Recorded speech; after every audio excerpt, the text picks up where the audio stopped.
बात से गुजरा, इससे हम सब वाकिफ हैं। लेकिन उनकी हत्या की साजिश के पूरे सच से आज भी बहुत से लोग अनजान हैं। इस षड्यंत्र में बेअंत सिंह और सतवंत सिंह सिर्फ मोहरे थे।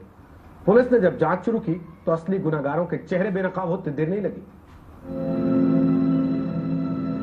चिंता नहीं है कि मैं जीवित रहूं या नहीं रहूं, और जब तक मुझे जान है तब तक सेवा ही ले जाए, और जब मेरी जान जाएगी तो मैं कह सकती हूँ कि एक एक खून का खतरा जितना मेरा है, तो एक एक खून एक भारत को जीवित करेगा। अपनी हत्या के महज एक दिन पहले इंदिरा गांधी ने यह भाषण दिया था। शायद उन्हें अपनी मौत का पूर्वाभास हो चुका था। वो जानती थी कि ऑपरेशन ब्लू स्टार जैसा सख्त फैसला उनकी जान के लिए भी खतरा बन सकता है, लेकिन वो ये भी जानती थी कि देश की एकता के लिए यह फैसला जरूरी है। इंदिरा की हत्या की साजिशों की भनक खुफिया एजेंसियों को भी थी, लिहाजा इंदिरा के सिख गार्डों को हटाने का फैसला किया गया। मगर अपने गार्डों पर अटूट भरोसा करने वाली इंदिरा को ये मंजूर नहीं था। उनको हटा दिया गया था। जब एक दिन वो लंच से वापस आए तो उनको पता चला कि सिख बॉडीगार्ड को ले, वो बहुत नाराज हुए। मुझे कहा गया कि मेरे सिख गार्ड को क्यों हटाया गया। इसके जो भी अधिकारी थे उनके आदेशों को मैंने, प्रधानमंत्री के आदेशों को मैंने उनको बताया, और उसी वजह से ही सरकार से उन सिखों को फिर से वापस लाया गया। गार्डों को वापस बुलाने का फैसला जानलेवा साबित हुआ। ऑपरेशन ब्लू स्टार ने इंदिरा के सुरक्षा गार्डों को उनकी जान का दुश्मन बना दिया था। इंदिरा गांधी की जान लेने के बाद दोनों ने भागने की कोशिश भी नहीं की। गोलियां चलाने के तुरंत बाद बेअंत सिंह और सतवंत सिंह ने अपने वेपन जमीन पर डाल दिए और बेअंत सिंह ने हाथ ऊपर खड़े करके कहा, हमने जो करना था कर लिया, आपको जो करना है कर लो। बेअंत और सतवंत को गार्ड रूम में बिठा दिया गया। केस डायरी के मुताबिक गार्ड रूम में ही इंदिरा गांधी के गुस्साए सुरक्षा गार्डों को डराने के लिए बेअंत ने कृपाण निकाल ली और छीना झपटी में चली गोलियों ने उसकी जान ले ली।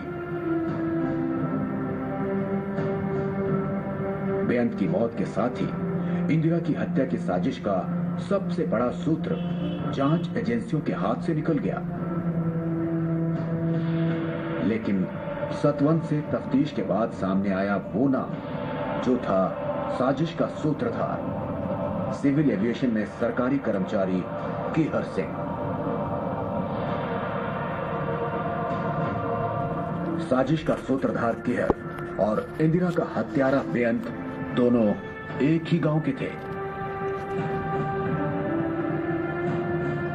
दोनों ने इंदिरा गांधी की सुरक्षा में तैनात बाकी गार्डों को साजिश में शामिल किया। शुरू में नाम आया एक सब इंस्पेक्टर अमर सिंह का, जो मोना सिख थे, लेकिन वो बैकआउट कर गए। उसके बाद सरदार सब इंस्पेक्टर बलबीर सिंह का नाम आया, जो खुद भी वहां पर सिक्योरिटी में तैनात थे। केहर, बेअंत और बलबीर ने इंदिरा गांधी की हत्या का दिन 15 अगस्त चुना था। इंदिरा गांधी की हत्या ठीक उस वक्त की जानी थी जब वो लाल किले पर भाषण दे रही होती। लेकिन 15 अगस्त को इंदिरा के काफिले में वो नहीं, उनकी डुप्लीकेट थी।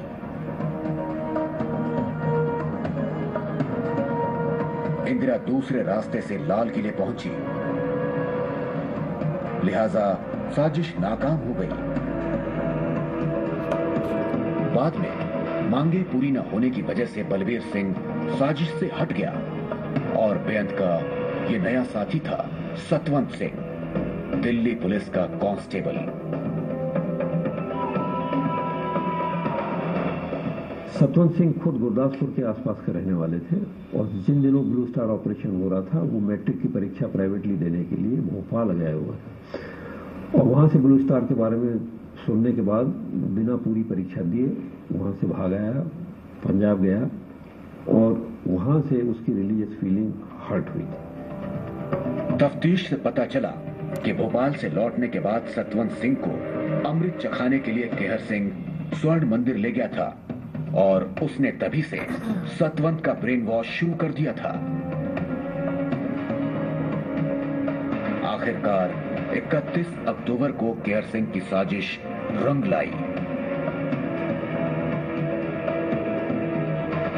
इंदिरा के खून के एक एक कतरे से हिंदुस्तान की जमीन लाल हो गई।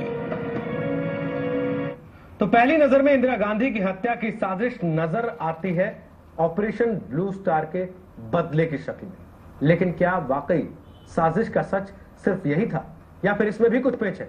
छोटे से ब्रेक के बाद बताएंगे इसके बारे में।